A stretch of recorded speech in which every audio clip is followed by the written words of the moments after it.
Following the Justice Committee's approval of VP Sara Duterte's impeachment report for the plenary vote, some lawmakers are already letting us know where they stand.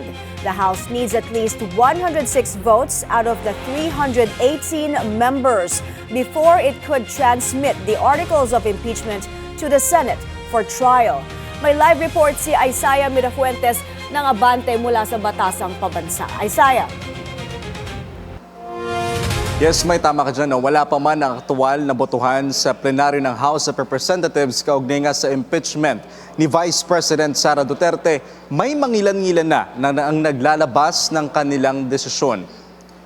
Una nga rito si Caloocan City 2nd District Representative Edgar Erice na tahasang sinabi kahapon na hindi siya dadalo sa oras na magbotohan na ang Kamara. Paliwanag niya, hindi for accountability ang impeachment, kundi isang pamumulitika lang para gipitin ang mga kaaway sa politika. Sinabi rin niya na kalokohan lamang ang paglalantad ng self-confessed bagman ni VP Sara na si Ramil Madriaga. Ayon naman sa Liberal Party na kung saan miyembro si Erice at Representative Laila de Lima, sinabi nilang hahayaan nila ang kanilang mga miyembro na bumoto base sa kanilang konsensya. Ayon kay Attorney Erin Tanyada, presidente ng Liberal Party, tanging sa anti-political dynasty bilang sila magkakaroon ng united na boto. Subalit nilinaw rin ni Tanyada na ang kanilang partido ay nagkaroon ng meeting noong Marso na dinaluhan rin raw mismo ni Congressman Erice. Taliwas ito sa sinabi ni Erice na hindi pa sila nag-uusap ng kanilang partido. Samantala, si mamamayang Liberal Party List Representative Laila de Lima ay miyembro rin ng Liberal Party na siyang nag-endorso rin ng isang impeachment complaint laban sa bise. May sa ngayon patuloy pa nating kinokolekta yung mga reaksyon ng mga mambabatas o yung magiging boto nila sa oras na dumating sa plenaryo ang impeachment o ang articles of impeachment laban kay Vice President Sara Duterte. Posible may na makuha natin ang kanilang mga opinyon, ang kanilang mga panig sa oras nga na ma-receive na nila ang articles of impeachment sa kanilang mga lamesa at sa oras rin na mabasa na nila ito. May. Isaiah, sa tingin mo kailan posibleng magbotohan ang lower house kaugnay sa impeachment?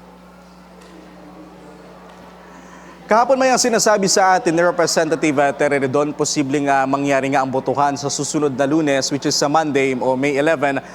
Kanina nakausap natin si Representative Antonio Tino. Ang sabi niya, kanina nga lang daw siya nakapirma doon sa naaprobahang committee report kahapon. So matapos ito, May, kapag lahat na ng miyembro ay nakapirma na dito, ay itong committee report ay aakyat sa Committee on Rules para ito silang magtakda ng schedule kung kailan nga ito pagbobotohan sa plenaryo. May.